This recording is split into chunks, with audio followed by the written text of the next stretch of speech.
Ini home lab saya. Bercanda, ini server utama di rumah saya. Ini Lenovo ThinkPad T420, legend sekali. Sebentar, banyak debu, saya bersihkan dulu. Nah, laptop ini adalah laptop ThinkPad pertama saya. Sekarang, layar LCD-nya sudah rusak, jadi saya fungsikan sebagai server di rumah. Server apa? Banyak, tapi saya ajak jalan-jalan dulu ke bagian hardware-nya. Di bagian depan, ini ada penguncinya. Ini sudah agak keras ya. Maklum, dulu medannya dia beroperasi di bawah sinar matahari langsung. Nah, sekarang kita ke bagian kiri laptop. Nah, di sini ada tempat storage. Jadi kalau kita mau ganti storage, kita cuma perlu melepas satu baut saja. Simpel sekali. Ini saya buka dulu. Nah, seperti ini penutupnya. Saya tunjukkan storage-nya. Jreng. Ini saya sudah pakai SATA SSD. Ini Samsung 850 EVO, kapasitasnya 500 GB. Ini asli loh ya. Dulu saya belinya mahal ini, 2 jutaan kalau nggak salah. Oke, kita balik lagi ke input-outputnya. Di sini ada DisplayPort. Sadis zaman segitu pakai DisplayPort. Di bawahnya ada USB port. Ini versi 2.0. Lalu di sebelahnya ada Ethernet port. Ini gigabit ya. Di sebelahnya lagi ada VGA port. Lalu di sebelahnya lagi ada pembuangan panas dari kipas. Nah, ini tembus ke belakang ya. Ini di sini. Lalu ini warna kuning ini untuk power input. Bentuknya masih seperti ini. Bagian belakang sebelah kanan ada port USB 2.0 lagi. Ini always on USB. Meskipun begitu, jangan berharap kalau bisa fast charging lewat sini. Nggak akan terjadi itu. Nah, kalau yang ini dial up modem, klasik sekali. Lalu di sebelah kanan, di sini ada Kingston lock. Penting sekali biar nggak dimaling. Lalu ini masih ada port USB 2.0 lagi. Kalau yang di bawahnya ini combo port USB dan eSATA. Jadi kalau mau pakai harddisk 3,5 inch bisa lewat sini, pakai adaptor dan konektor eSATA. Nah, ini express card slot. Ini kalau mau pakai eksternal GPU bisa lewat sini, tapi speednya ya terbatas ya. Lalu di bawahnya ini ada slot untuk SD card. Kalau mau pakai micro SD tinggal beli adaptornya. Seperti itu. Nah, ini di sini ada switch mungil. Ini gunanya untuk mengaktifkan atau menonaktifkan wireless. Ngeri, wireless aja ada tombol fisiknya. Terus di sini aslinya tempat CD atau DVD. Sayangnya covernya sudah hilang dan ini saya sudah ganti pakai caddy dan dipakai untuk harddisk tambahan. Untuk bukanya juga gampang. Di belakang sini ada switch. Ini tinggal di unlock dan dikeluarkan seperti ini. Tuh. Nah, ini harddisknya 1 TB SATA 2,5 inch dengan 7200 RPM. Cukup langka ya, harddisk 2,5 inch dengan 7200 RPM itu. Dan ini harddisknya biar nggak geser-geser, saya ganjal pakai tisu. Ini sudah kering sekali dan untuk HDD caddy-nya sudah berkarat juga ya. Kebayangkan medan pertempuran yang sudah dialami sama laptop ini seperti apa. Dan terakhir, di sini masih ada combo jack untuk audio. Luar biasa lengkap sekali ini portnya. Oh iya, untuk lampu indikator, di sini ada indikator baterai charging sama sleep mode. Saya suka sekali ini dengan laptop yang ada seperti ininya. Oke, untuk input dan output bagian samping sudah. Sekarang siap ya untuk lihat yang paling istimewa dari ThinkPad T420 ini. Yuk kita buka. Iya. Abaikan debu dan touch keyboardnya yang sudah pada hilang ini. Jadi 7 row keyboard terakhir dari Lenovo ada di generasi ini, T420, X220, dan seangkatannya. Sebenarnya setelah 2011, Lenovo masih memproduksi lagi 7 row keyboard untuk laptop anniversary editionnya. Tapi harganya ya nggak masuk akal. Karena memang ya keyboard ini sangat enak sekali digunakan. Dan ini kuat sekali ya. Ini kalau kita lihat dari tombol enternya, jelas sekali ya dengan cara penggunaan saya. Dia bisa bertahan, cuma pudar saja warnanya karena sering dipakai. Kalau MacBook, Saya pakai sekitar 2 tahun juga sudah pecah itu touchnya. Bicara soal keyboard ini ya, ini enak banget dipakainya. Feel ngetiknya luar biasa. Sampai sekarang masih merupakan the best laptop keyboard yang pernah saya rasakan. Ada beberapa hal lagi yang masih ingin saya tunjukkan. Saya balik dulu. Di balik sini ada memori. Ini slot pertama, 8GB DDR3.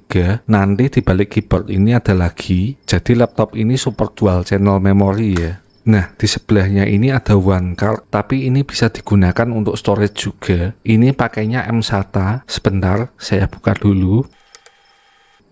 Nah, ini M-SATA. Interface-nya seperti ini. Ini masuk langsung ke PCI Express. Ini kapasitasnya 500GB. Oke, ini saya tutup dulu. Saya tunjukkan slot memori lainnya dan CPU-nya ya. Ini saya fast forward saja. Ini keyboard sudah terlepas. Nah, ini di balik sini ada satu slot RAM lagi. Ini identik ya dengan RAM yang satunya tadi. Terus laptop ini aslinya i5 2520M, tapi istimewanya laptop ini CPU-nya masih upgradable selama soketnya sama. Nah, laptop ini sudah saya ganti CPU-nya dari i5 2520M ke i7 2620M. Sebenarnya bisa juga pakai Intel generasi ketiga dengan custom BIOS seperti Core Boot, tapi biasanya nanti ada permasalahan, terutama masalah cooling sistemnya. Terakhir, seperti yang sudah saya bilang sebelumnya, laptop ini LCD-nya sudah rusak karena kehujanan, jadi warnanya tidak jelas dan layarnya tidak responsif. Tapi karena laptop ini berfungsi sebagai server, tanpa layar juga nggak masalah. Oke, dari sisi hardware sudah, sekarang saya tunjukkan environment data centernya. Nah, jadi ini data centernya. Ini di bawah kita lihat masih berantakan kabel-kabelnya, tapi nggak apa-apa, itu gampang. Ini kita lihat di sini dulu. Ini ThinkPad yang tadi ya, T420. Ini meskipun ditutup seperti ini, tapi dia masih bekerja. Ini terkonek ke external disk, itu Seagate 1TB. Lalu ini router Mikrotik RB450G.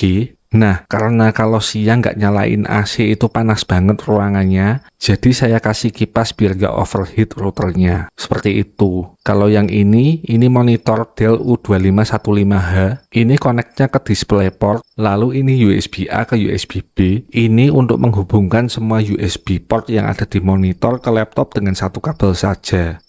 Lalu untuk wireless receiver mouse-nya juga connect dari salah satu port di monitor ini. Tuh. Lalu ini ThinkPad P50. Ini command center ini. Ini connect ke dua hard disk. Yang satu direct langsung ke laptop. Yang bawahnya connect lewat monitor. Terus ini USB microphone. Ini saya pakai Vivint AM8 Dynamic Microphone. Kalau yang ini STB pakai ARM Beyond Server. Jadi dia murni tanpa GUI. Ini masih kepasang kabel HDMI ke monitor supaya suatu saat kalau ada masalah di STB-nya, troubleshoot-nya lebih mudah. Nah, kalau yang monitor ini connect ke T420, connect-nya lewat VGA. Oke, sudah, sekarang kita masuk ke service-service-nya ya. Ini saya sudah SSH ke T420 ya, kita lihat. T420 untuk RAM yang terpakai sekarang 9GB dari 16GB. Ini untuk semua disknya. Ini yang tadi Samsung, lalu ini yang 1TB 7200 RPM tadi, lalu ini M-SATA, dan ini external disk Seagate tadi ya. Nah, ini untuk swapnya kita belum pakai sama sekali, buffernya di 4,7. Untuk servis-servisnya cukup banyak ya.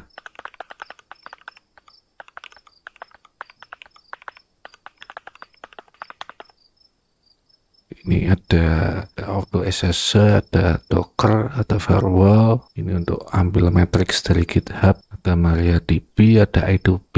Akan panjang kalau saya bahas satu-satu servisnya, jadi saya ambil yang penting-penting saja. Pertama saya mungkin coba dari virtualisasinya ya.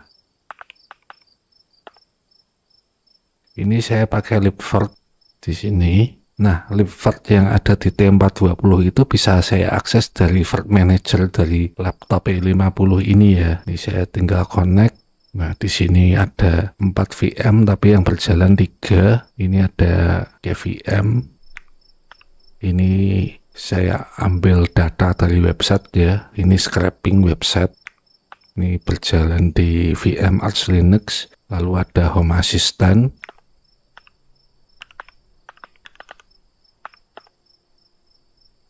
Ini sebenarnya saya cuman nyoba, tapi sekarang sudah tidak terpakai. Kebetulan ini ada update, kita update saja.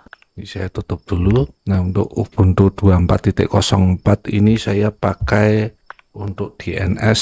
DNS-nya pakai Edgard ya. Ini kalau yang tadi STB itu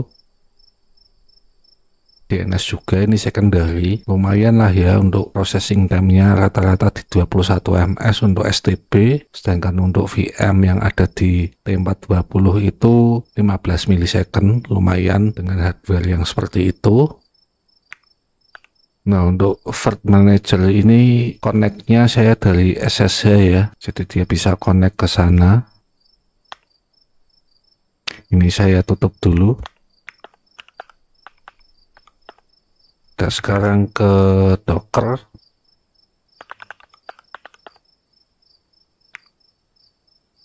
Nah, di sini ada kontainer untuk mengambil matrix dari GitHub lagi ya di sini. Lalu ada Glance. Glance ini kalau nggak salah seperti ini. Nah, seperti ini. Lebih seperti homepage sih ya. Lalu ini ada Vault Warden. Ini password manager.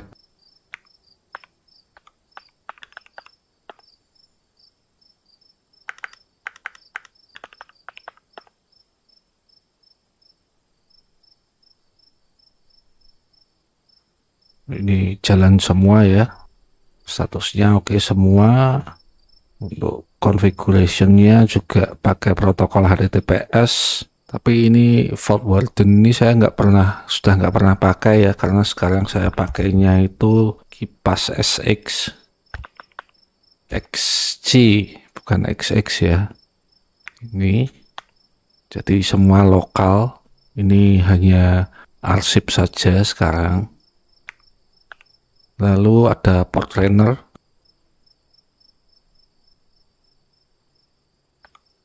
Ini kita kalau saya tunjukkan port trainernya. Nah, ini kenapa saya pakai port trainer, karena saya bisa akses Docker dari host lain ya, remote. Nah, ini sebenarnya saya pakai SSH forwarding ini. Nah, ini saya pakai port yang berbeda untuk setiap host yang saya punya. Ini kelihatan nggak nih? Ini kalau dilihat dari sistem CTL tadi, kelihatan ya ini servisnya yang ini. Auto SSH Docker, Auto SSH Docker. Jadi otomatis dia port forward ke port yang tadi. Kalau penasaran sama service filenya,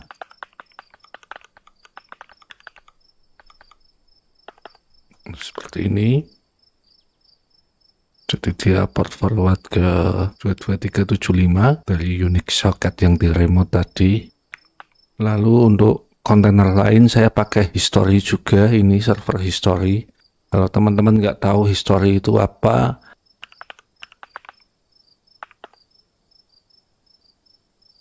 itu shell history ya. Ini enak banget, jadi semua history dari komen yang pernah kita buat terpusat di satu tempat. Ini kita juga bisa cari misalnya query set, itu bisa semua. Ini seperti ini, atau AWK ini ada juga ya. Jadi dari banyak host ini bisa terpusat, pencarian lebih mudah. Lalu ini ada database juga untuk Postgre, ini untuk development saya ya. Untuk service-service lain itu ini ada I2P. I2P itu mirip seperti Tor. Jadi ini statusnya I2P saya. Ini saya pakai I2PD. Lalu ini di T420 juga ada MariaDB, ada Nginx, ada Samba ya, NMB dan SMB ini sama Samba. Lalu ada SNMP Exporter, ini untuk monitoring ya. Saya kalau monitoring itu pakai Grafana. Nah, ini bisa dilihat dari sini ya. Nah, ini setiap Matrix itu disimpan di Prometheus lalu dipresentasikan lewat Grafana, tapi ini Prometheus dan Grafananya ada di internet bukan di lokal ya, karena saya butuh reliabilitas yang lebih tinggi untuk itu. Lalu ada Valky itu fork dari Redis, lalu ada Wag API. Ini kalau teman-teman coding bisa gunakan ini untuk mencatat statistik secara lokal ya. Jadi kita hosting sendiri. Nah, contohnya seperti ini. Jadi memang saya lagi ada project Rust. Kalau C ini saya project hobi saja untuk personal. Kalau SIG itu memang saya sedang belajar. Jadi seperti itu. Di sini juga ada Tor ya. Karena Tor dan I2P tadi itu saya perlu untuk melakukan crawling di I2P atau jaringan Tor ya. Di sini juga ada Paco Loco. Paco Loco saya sudah pernah buat videonya, di video sebelumnya bisa dilihat. Nah, untuk hal penting lainnya saya itu menggunakan ThinkPad T420 tadi untuk 3-to-1 backup. Jadi backup automationnya dari sini. Itu automation saya tidak pakai AI atau pakai yang macam-macam ya, saya cuma pakai crontab dan shell script saja. Ini kebanyakan project-project mainan saya backup ke sini dari internet, saya backup ke T420 dan saya berencana memindahkan semua service yang ada di data center Durian 3 untuk project mainan saya ke lokal ya, seperti Forgijo, Matrix, Uptime Kuma, itu saya mau pindahkan semua. Kemudian supaya saya masih bisa akses laptop saya ketika saya di luar, laptop ini selalu terkonek ke VPN, itu saya menggunakan WireGuard. Nah, ini saya split tunnel, jadi untuk IP-IP tertentu saja yang saya lewatkan ke WireGuard. Nah, dengan WireGuard ini saya bisa mengekspos service-service yang ada di jaringan lokal. Kalau web service saya menggunakan Nginx. Ini semua HTTPS ya, dan sertifikatnya itu juga valid. Seperti ini valid ya. Nah, untuk firewall sendiri saya cuma mengandalkan firewall D.